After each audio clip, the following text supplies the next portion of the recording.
one of the questions I get asked a lot is how the winter will influence the war in Ukraine. Is there going to be a pause because the weather makes it hard to do military operations? Or is Ukraine going to continue their counteroffensive? I think the short answer is that Russia wants to create a standstill and Ukraine wants to keep their momentum. So the two sides have very different ideas about how they want things to play out. And depending on who will be successful, there are very different perspectives about how the war can develop after the winter when the spring comes. I think a good approach to the question of what the winter will mean is to look at what each side would like to get out of the cold season. We're actually not only talking about the winter itself, but also the wet season on both sides of the winter. The Ukrainian ground is famous for being able to turn into a big pile of mud. And during that mud season, it's really difficult to conduct military operations because you can more or less only drive on the roads and not in the terrain when there is so much mud. So there is a mud season, and then there is the winter, and then there is a new mud season. And during the winter, you can actually drive in the terrain again because the ground is frozen, depending on how much snow there is. I'm going to start with the Russian side. Russia is going into the winter in a pretty bad condition.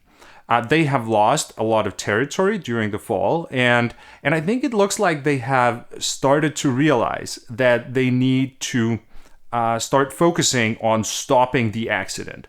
So in the Luhansk region, for example, we've seen the Wagner Group build some quite impressive trenches that look like they're designed to stop the Ukrainian counteroffensive. And in the Kherson region, we have seen the Russians pulling out of the area west of the Dnipro River. So it seems like they're pulling back to areas that are more that they can more realistically defend.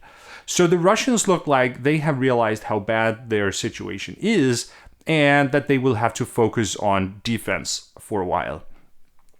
I think when we look at the situation from Moscow, then the hope is that if they can get a break over the winter, then perhaps they can turn things around in the spring. They have just mobilized a lot of soldiers. Some of them are already deployed on the front lines in Ukraine. So they are being used to stop the Ukrainians in the short term. But Russia has allegedly mobilized somewhere around 300,000 soldiers, and there's nowhere near that many in Ukraine right now. So it looks like a lot of them are actually going through real training, and Russia needs time for these soldiers to get ready. Mark Galeotti had an interesting point in his podcast recently where he suggested that this might actually be the point of the joint Belarusian-Russian military group that is being formed in Belarus right now, that perhaps it's about taking advantage of the Belarusian instructors and the resources for training so that they can train some of the mobilized soldiers. And then they can be ready in the spring, because Russia really has a capability problem when it comes to training all these soldiers right now. So that is perhaps an area where Belarus can help. But that, of course, requires that other Russian soldiers can hold the line over the winter. Another reason why I think Russia would like a break is that they hope it will create a stronger public support for the war. According to Clausewitz, it's the role of the people in a war to have the passion, that glowing desire to beat the enemy.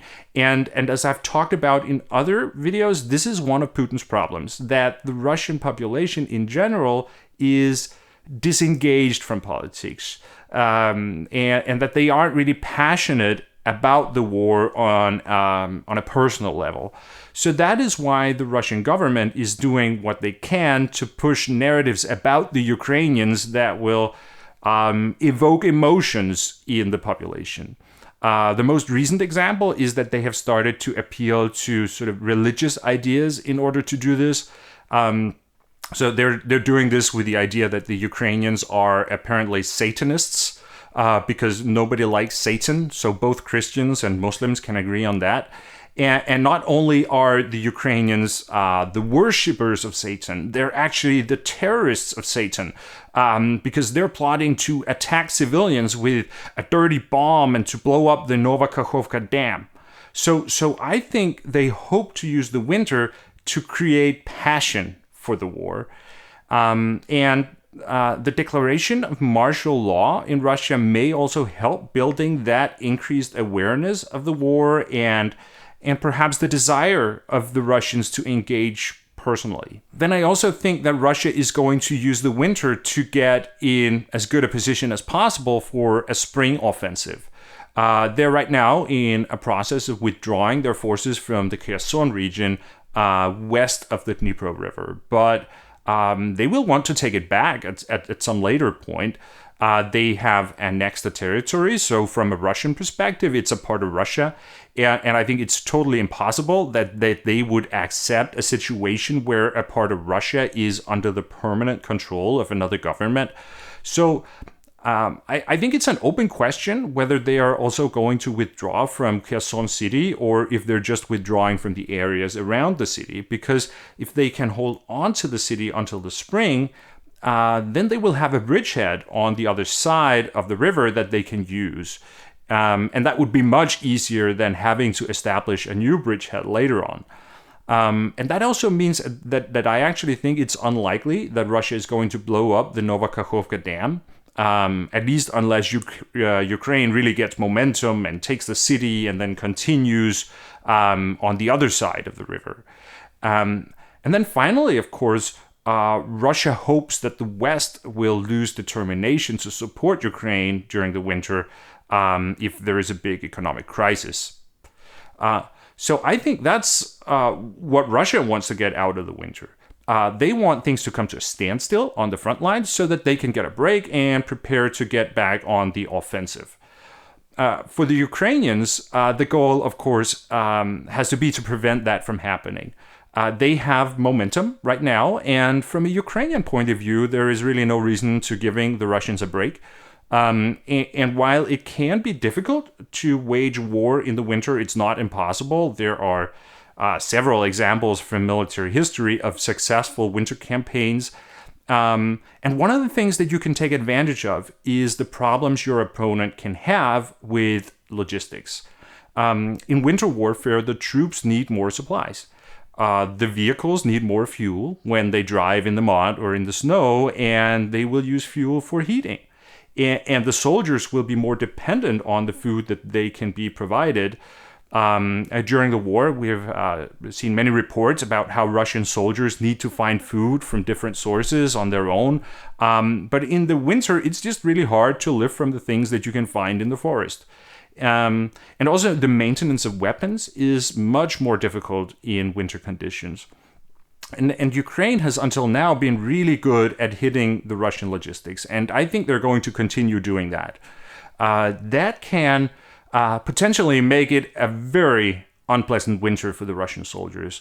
I think there is a possibility that we're going to see absolutely mind-blowing casualty numbers among the Russians during the winter.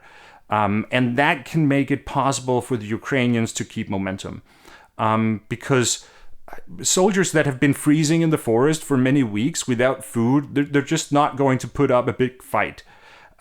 So what I'm saying here is that I think there are ways that Ukraine can keep momentum over the winter, especially in the southern part of Ukraine, where the weather isn't quite as difficult and where Ukraine has good opportunities of hitting the Russian logistics. So to sum up, I think the fighting is going to continue at a pretty high intensity. And then it will be interesting to see who will achieve their goals for the winter.